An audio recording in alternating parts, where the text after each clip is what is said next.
Now we are going to discuss seventh question of exercise 7.9.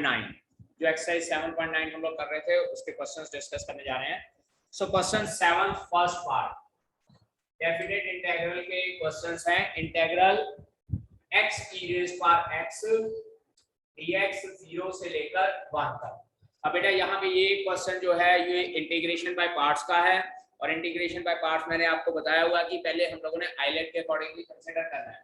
So x will be the first function and e raised by x will be the second function. Integration same उसी तरीके से first as it is, second का integral minus integral of derivative of first into integral of second और limit इसकी 0 से लेकर 1 तक. ठीक है जी.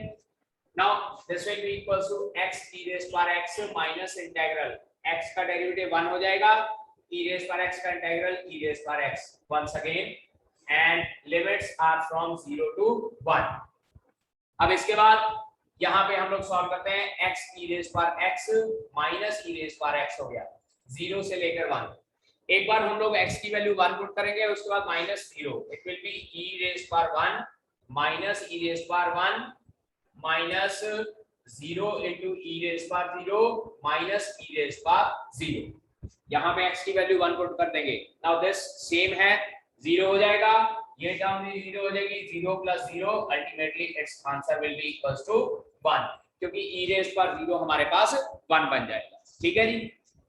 अब इसी तरह से सेकंड पार्ट है इसका. Second part is integral e raised to power x 1 by x minus 1 by x square dx and limits are from 1 से लेकर 2 तक. लिमिट्स जो है 1 से लेकर 2 तक है. सो अब यहाँ पे देखिए ये बेटा ये वो वाली फॉर्म है जिसमें हम लोग क्या करते हैं e raised power x into fx plus f dash x करते हैं. So it's resultant answer will be e raised power x into fx और लिमिट्स फ्रॉम 1 to 2. याद है ना, e raised power x into fx plus f dash x and its answer will be equals to e raised power fx. okay. अब इसके बाद यहाँ पे limit put करते हैं. It will be e square over 2 minus e raised power 1 over 1 और you can say that e common निकाल सकते हैं यहाँ पर, e over 2 minus 1 बन जाए and that is your answer for this question. okay. Note कीजिए बेटा जी इस क्वेश्चन को. उसके बाद फिर नेक्स्ट क्वेश्चन करते हैं. Now 8th question first part हम लोगों को कहता है कि 0 से लेकर a तक इंटीग्रल है 0 to a और यहाँ पर हमारे पास है 3x square dx is equals to a and we need to find out the value of a. अब यहाँ पे बेटा इंटीग्रल करते हैं 3x cube over 3 0 से लेकर a is equals to 8. ये 3 और 3 कैंसल आउट हो जाएगा. a cube minus 0 is equals to 8. It implies a cube is equals to 2 का cube. So we can say that a is equals to 2 is your required answer for this question. Okay. अब इसी तरह से second part देखते हैं इसका. Second part बेटा integral a to 1 या 1 से लेकर a तक. Integration is 3x square plus 2x plus 1 3x square plus 2x plus 1 into dx is equals to 11. We need to find out the value and values of a.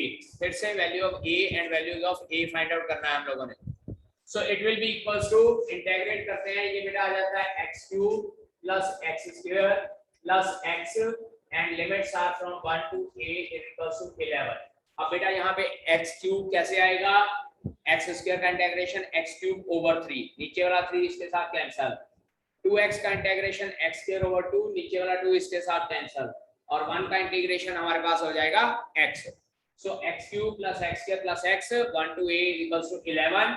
Limits put करते हैं a cube plus a square plus a minus 1 plus 1 plus 1 is equals to 11. So ultimately a cube plus a square plus a minus 14 is equals to 0 हो जाएगा क्योंकि ये plus का 3 है और ये 11 इधर आकर minus 14 हो जाएगा. So ultimately a cube plus a square plus a minus 14 is equals to 0 है. अब हम लोगों ने a की वैल्यू बेटा फाइंड आउट करनी है, तो हम लोगों ने क्या करना है कि इसकी फैक्टराइजेशन करनी है। जैसे 9th क्लास में हम लोग करते हैं कि एक वैल्यू अपनी तरफ से पुट करके देख लेते हैं और उसके बाद बाकी के फैक्टर निकाल लेते हैं। अब यहाँ पे देखिए, अगर मैं a की वैल्यू 2 पुट करता हूँ, 2 का क्यूब, 2 का स्क्वायर और 2, 14 प्लस का 14 माइनस का, तो इसका मतलब एक फैक्टर इसका 2 बन जाएगा। तो इसका मतलब क्या हो जाएगा, इसकी फैक्टराइजेशन हो जाएगी a माइनस 2 इंटू, अब बाकी की टर्म को इसके साथ डिवाइड करना है हम लोगों ने, ठीक है। अब ये हम लोग यहाँ पर एक शॉर्टकट डिवीजन मेथड अप्लाई कर सकते हैं। 2 से this is 1 1 1 and minus 14, 1 1 1 minus 14, ये बेटा एक शॉर्टकट मेथड है, समझ लीजिए किस तरह से लॉन्ग डिवीजन का जो है ना ये शॉर्टकट मेथड है। -2 जो ये फैक्टर है, अब करना हमने एक्चुअल में क्या है कि ये पूरी क्यूबिक पॉलिनोमियल को a-2 से डिवाइड करना है। -2 यहाँ पर मैंने लिख लिया है 2 एज इट इज। अब इसके बाद एक फैक्टर तो मेरा a की वैल्यू 2 आ गई है, ये 2 मैंने एज इट इज लिख लिया। अब इसके बाद क्या करना है, इसके कोफिशिएंट लिख दिए 1 1 1 एंड -14 एंड में लिख दिया। अब सबसे पहले तो ये 1 एज इट इज आ जाएगा नीचे, 1 इससे 2 से मल्टीप्लाई होकर 2, इन दोनों को ऐड किया 3 3 2 6 और ये ऐड करके आ गया 7 7 2 14, ऐड करके आंसर मेरे पास आ गया 0। दोबारा बता रहा हूं, एक तो यहाँ पर कोफिशिएंट लिख लेने सारे, और ये जो हमारे पास a की वैल्यू आई थी बाहर वो लिख देनी है। पहला एज इट इज लिख देना है, अब इसको इसके साथ मल्टीप्लाई किया 2, यहाँ लिख देना। अब उसके बाद इसको और इसको ऐड करना होता है। जनरली हम लोग लॉन्ग डिवीजन में माइनस करते हैं, लेकिन यहाँ पर ऐड करना है। 1 + 2 = 3। अब 3 2 6 यहाँ लिख देना, और उसके बाद 7 एंड सो ऑन। जब आपका 0 आ जाए, पहले आपके जो ये कोफिशिएंट लिखे थे ये क्यूबिक पॉलिनोमियल के थे, तो जो ये कोफिशिएंट बचे हैं ये क्वाड्रेटिक पॉलिनोमियल कहेंगे। So it will be a² + 3a + 7।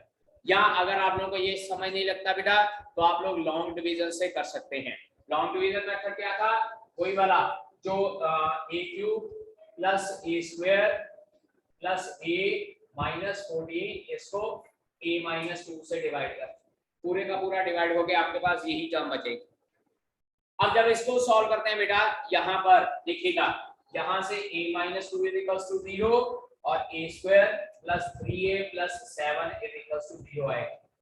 अब अगर इसको सॉल्व करना चाहें तो देखिए जरा बेटा, डिस्क्रिमिनेंट निकालें, b² - 4ac, ये आता है हमारे पास 9 - 28 - 19 यानी कि लेस देन 0। तो इसका मतलब क्या हो जाएगा, इस क्वाड्रेटिक पॉलिनोमियल के रूट्स नहीं बनेंगे, ठीक है।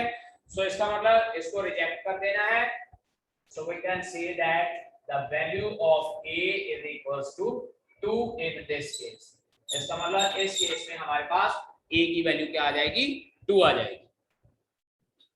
Integration a to b x³ dx = 0, a to b x³ dx = 0 given है, and integration a to b x² and integration a to b x² dx = 2/3 given है।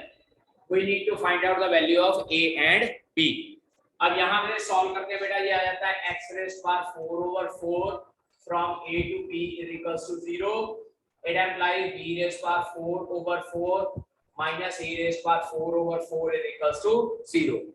Or we can say that b⁴ minus a⁴ = 0, या हम लोग कह सकते हैं b⁴ = a⁴। और जब b⁴ = a⁴ हो गया, it implies b = ±a, b = ±a आ जाएगा, क्योंकि पावर 4 है, या जिसको हम लोग कह सकते हैं कि टेकिंग 4th रूट, तो 4th रूट में हम लोग प्लस माइनस का साइन लगाएंगे। ये आ गई इक्वेशन नंबर 1। अब इसको सॉल्व करते हैं, x³/3 a to b = 2/3, value put करते हैं b³/3 minus a³/3 = 2/3, और we can say that b³ - a³/3 = 2/3, ये कैंसिल आउट हो जाएगा। अब b³ - a³ का बेटा मैं फॉर्मूला लगा रहा हूं, b - a * b² + ab + a² = 2, equation number 2। अब बेटा यहाँ पे देखिए इक्वेशन नंबर 1 और इक्वेशन नंबर 2 को यूज करके हम लोगों ने a और b की वैल्यू निकालनी है, ठीक है। अब यहाँ पे देखिए दो कंडीशन है, when b is equals to a और दूसरी कंडीशन है b is equals to minus a, क्योंकि b is equals to plus minus a कहा था। जब b is equals to a आ गया, from 2 0 is equals to 2, which is not true, which is not true। तो इसका मतलब क्या आ जाएगा, रिजेक्ट कर देंगे हम लोग b इक्वल्स टू a। यहाँ देखिए अगर b और a इक्वल हो गया तो a माइनस a 0 हो जाएगा, 0 is equals to 2, not true, ठीक है, फॉल्स है। तो इसका मतलब b इक्वल्स टू a वाला केस तो हम लोगों ने रिजेक्ट कर देना। इसके बाद b equals to minus a आता है। Now b equals to minus a यहाँ पुट करेंगे, ये आ जाएगा minus 2a into 2a square, नहीं a square plus a square plus a square is equals to 2।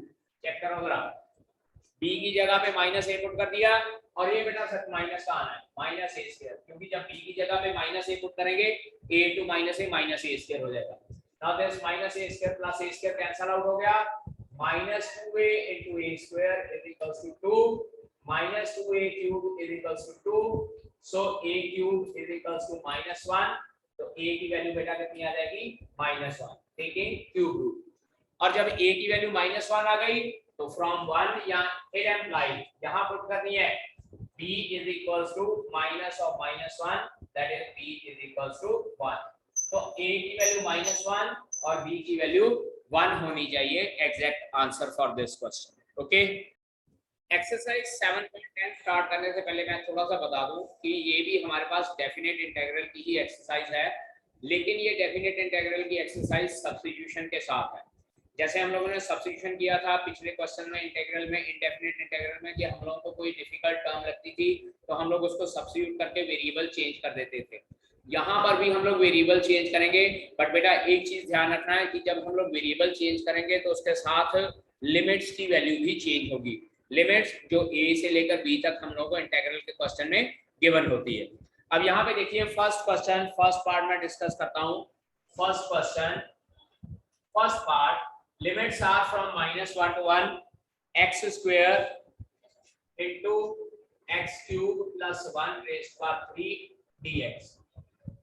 अब ये क्वेश्चन हम लोग सब्स्टिट्यूशन से करेंगे और सब्स्टिट्यूशन में देखिएगा किस तरह से हम लोगों ने लिमिट्स चेंज करनी। सबसे पहले मैं बात करता हूँ, put x cube plus 1 is equals to t, तो 3x square dx is equals to dt हो जाएगा, और x स्क्वायर dx की वैल्यू बेटा क्या हो जाएगी, dt अपॉन 3। ये मैंने वेरिएबल चेंज कर दिया। अब बेटा वेरिएबल चेंज करना है तो लिमिट्स भी चेंज करनी है। अब इधर देखिए, यहाँ से इट एम्प्लाइज लिमिट्स कहाँ से कहाँ तक है, -1 to 1, और ये लिमिट्स बेटा x की थी। तो जब लिमिट्स चेंज करनी है हम लोग यहाँ पे लिखेंगे it implies when x is equals to -1 and when x is equals to 1। पुट किस में करनी है, यहाँ पुट करनी है जहां पे आपने सब्स्टिट्यूशन कर दी है। अब x की वैल्यू अगर मैं -1 पुट करता हूँ, इट एम्प्लाइज t की वैल्यू आ जाएगी 0। चेक कीजिए जरा, -1 का क्यूब -1 हो जाएगा, -1 plus 1 will become equals to 0, and when x is equals to 1 इसी में पुट करना है जो सब्स्टिट्यूशन की 1 plus 1 t is equals to 2। तो इसका मतलब मेरे पास जो ये इंटीग्रेशन बन गया है, दिस विल बिकम 0 से लेकर 2 तक, लिमिट्स चेंज हो गई। इसकी वैल्यू t का whole cube, x square into dx की वैल्यू आई थी dt अपॉन 3, सो अपॉन 3 मैं बाहर लिख रहा हूं। Now this will become equals to 1/3 t raise power 4 over 4 and limits are from 0 to 2। पहले तो नीचे वाला 4 बाहर मल्टीप्लाई कर देते हैं क्योंकि कांस्टेंट में तो कोई फर्क नहीं है। 1/12 t रेज़ पावर 4 0 से लेकर 2 तक, ठीक है जी।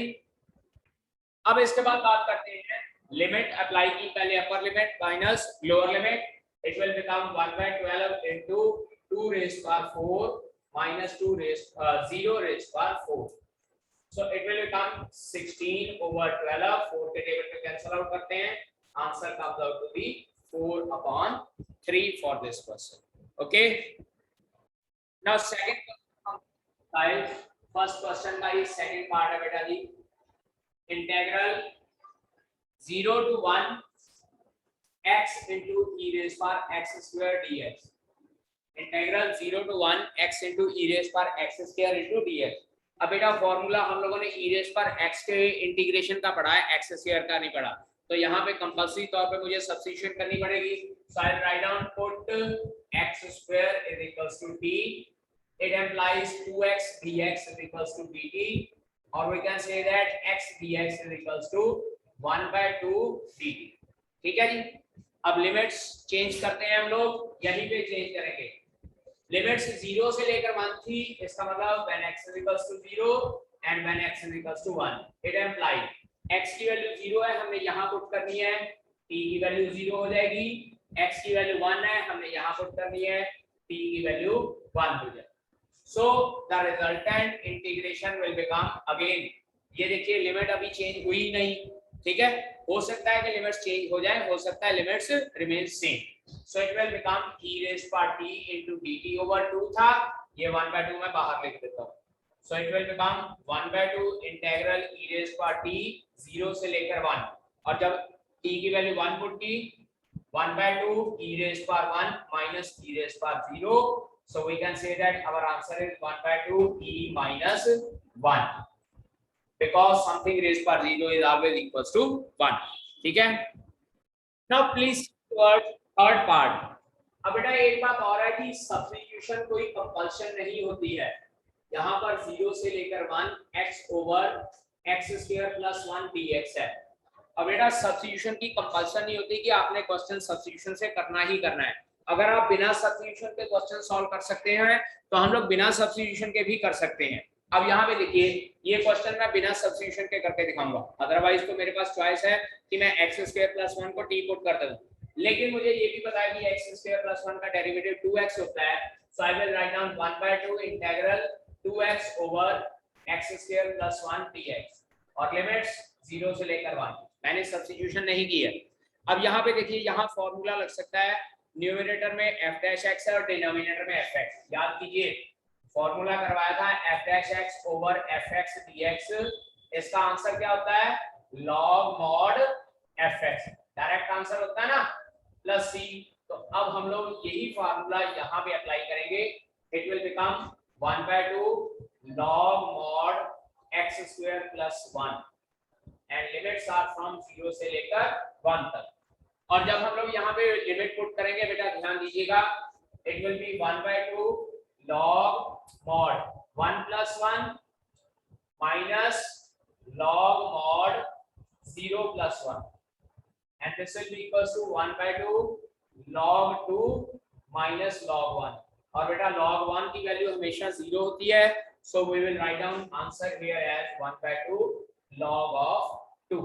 अब ये देख लीजिए ये क्वेश्चन मैंने बिना सब्स्टिट्यूशन के किया है, जब सब्स्टिट्यूशन करेंगे तो फिर लिमिट्स भी चेंज करनी पड़ेगी। So it is not compulsory to substitute each and every time, okay. Integration 1 से लेकर 2 तक 3x over 9x square minus 1 dx, 9x square minus 1 dx। अब देख लीजिए ये भी मैं अगर चाहूं तो बिना सब्स्टिट्यूशन के कर सकता हूं। देखिए 9x स्क्वायर माइनस 1 का डेरिवेटिव क्या होगा, 18x, तो 18x मैं ऊपर बना सकता हूं, हाउ, सिंपली 6 से डिवाइड किया और 6 से ऊपर मल्टीप्लाई कर दिया, 9x स्क्वायर माइनस 1 dx। अब यहाँ पे देखिए नीचे वाली टर्म का डेरिवेटिव ऊपर, सेम फॉर्मूला लॉग का, it will be 1/6 log mod 9x square minus 1, limits हो जाएंगी 1 से लेकर 2 तक। अब अगर हम लोग यहाँ लिमिट 2 पुट करते हैं पहले, it will become log of 35, check कीजिए 2 का स्क्वायर 4, 9 4 का 36 माइनस 1 35, और जब 1 पुट करेंगे तो ये आ जाएगा log 8। So the resultant answer is 1/6 log 35 upon 8। Property लगा दी हम लोगों ने, log m minus log n is equals to log m over n। अब बात करते हैं सेकंड पार्ट की, इसके log x ओवर x। ये देखिए second part, integral a to b log x over x dx। वैसे तो ये भी हो सकता है बट इसको मैं सब्स्टिट्यूशन से कर लेते हैं हम लोग। Put log x is equals to t, देखिएगा put log x is equals to t, तो 1 by x dx is equals to dt, यानी कि ये टर्म चलिए dt बन गई, वो t हो जाएगा हमारे पास। सो इंटीग्रल हो गया t dt, लेकिन लिमिट्स चेंज करनी है। when x is equals to a और x is equals to b, it implies t will become log a and यहाँ पर t will become log b। बेटा जहां सब्स्टिट्यूशन कर रहे हैं वहां पे पुट करनी होती है। सो ये लिमिट्स आ जाएंगी log of a and this is log of b। अब देखिए t का इंटीग्रेशन हो जाएगा t square upon 2, t square upon 2 log a log b। 1/2 बाहर निकाल लेता हूं और अंदर t स्क्वायर वैल्यू पुट करेंगे, log b का whole square minus log a का होल स्क्वायर। और बेटा इसके बाद formula a square minus b square का होता है a minus b into a plus b। It will become equals to 1/2 log of a log of b plus log of a multiply by log of b minus log of a। So this will become equals to 1/2 log ab into log b upon a and that is your answer। ठीक है, so यहीं तक ठीक है, second question second part तक। Remaining question of this exercise will discuss in the next lecture.